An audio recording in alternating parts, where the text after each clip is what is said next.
Senator Murray, and then Senator Bozeman. Thank you, Mr. Chairman, and yes, they do.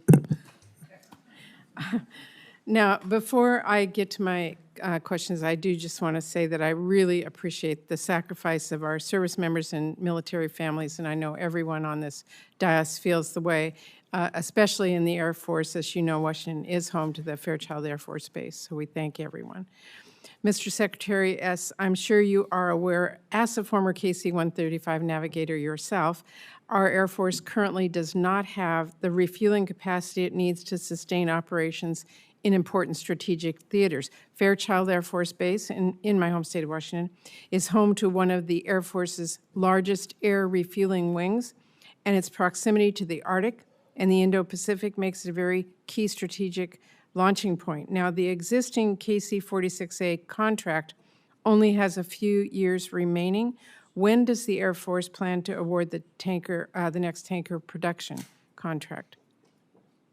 Senator, so I'll take for the record and exactly the date of when we're planning on awarding, but it is definitely a focus of ours. We agree we have to maintain and continue to build out the tanker fleet to maintain that capability. As just demonstrated over the weekend, it's a critical part of our architecture. And you can't even give me an approximate within a year, within a month, within days, within? I would have to yield to the acquisition folks to figure out when that decision is going to be made. We understand that we're on the cusp of the end of the contract, existing contract 183 for the current KC-46. That evaluation is undergoing. I would say within months we'll be able to understand when that date would be, the exact date. Okay, all right. And what remains to be done to address the remaining Category 1 deficiencies in the KC-46A contract? Yes, Senator, they're working very hard. They're drawing those down to a few. Obviously, we still have a couple with the remote visualization system. The 2.0 version of that should be completed. That's really the long pole in the tent for all of them. That should be done by the fourth quarter of 27. We also have a crimped sort of drain valve issue that's being worked. We also have one where they call it the stuck boom, where it can only refuel. There's one aircraft that can't refuel, and that's the A-10. But largely, those are.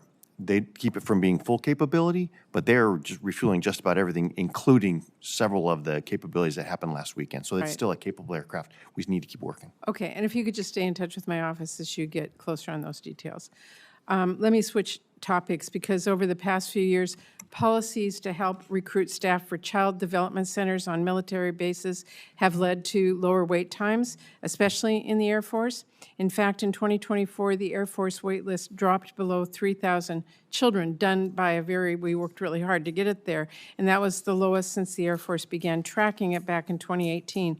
But after Trump's hiring freeze on civilian employees at DoD, several Air Force bases have been forced to reduce their child care services, and the child care wait list has now ballooned to over 4,000 kids.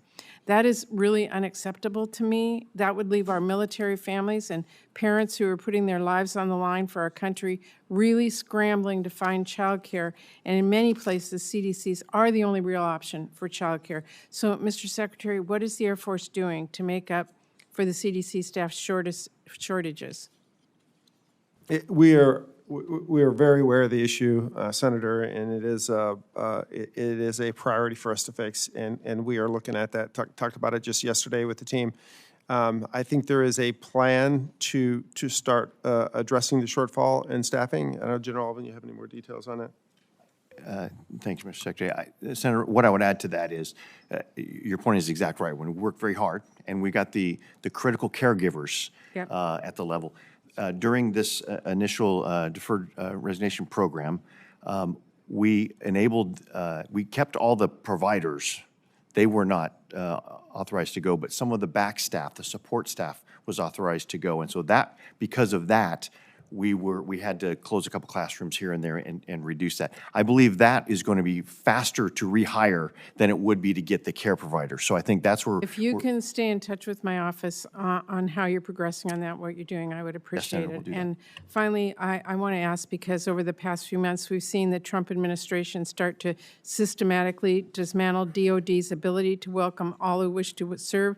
And I am particularly concerned about attacks on women service members from healthcare to firing senior leadership. And in April, the Air Force suddenly reversed its policy allowing women aircrew members to fly during early stages of pregnancy. That policy, aligned with FAA pregnancy guidelines, was widely applauded when it was made in 2022, and then the Trump administration eliminated it without any explanation. That reversal really forces women to choose between advancing their careers and starting their families, and it drastically reduces women's opportunities to develop expertise in really highly technical roles for our Air Force.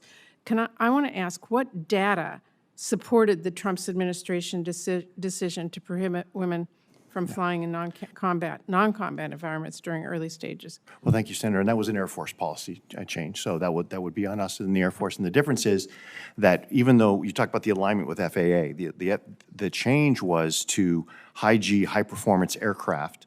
That was the change in 2022 to enable them to pursue waivers to fly for those high-G and high-performance aircraft. And the idea was to increase readiness, because increasing readiness, having more opportunities for everyone to fly in those high-performance aircraft. What we did, we looked at the data from 2019 to 2022 and saw how many waivers were being pursued, how many waivers were being granted between that time, and then between 2022 and 2025, so 2 3-year periods, and saw no real difference in the amount of time being requested or given for those in high-performance aircraft. So because of that, there was no real increase in waivers from those 2 periods, and the risk was still there. It was an unknown risk that we just reverted to really closer to what the other services have been. Well, that's not the same as the FAA guidelines. And Right. Were there any specific cases or incidences that raised this medical concerns? It was just the lack of increased readiness without the ability to fully understand the risk. And that was not FAA. That was for the high-G, high-performing aircraft, for which the FAA does not really have those guidelines specific to. I just have to say that what's a woman supposed to do? Do a pregnancy test before she takes a flight? I mean, No, Senator, and we can give you the full paper. This is not just totally restrictive. It's more aligned with the other services as well. Well, So- I have looked at the policy, and I am concerned. I haven't seen the data. You have some, give it to me. If there's specific examples, give it to me. But I do not think that we should discriminate against women service members, and I would really ask you to consider reversing this. Senator, we'll provide you all the data behind it. Thank you.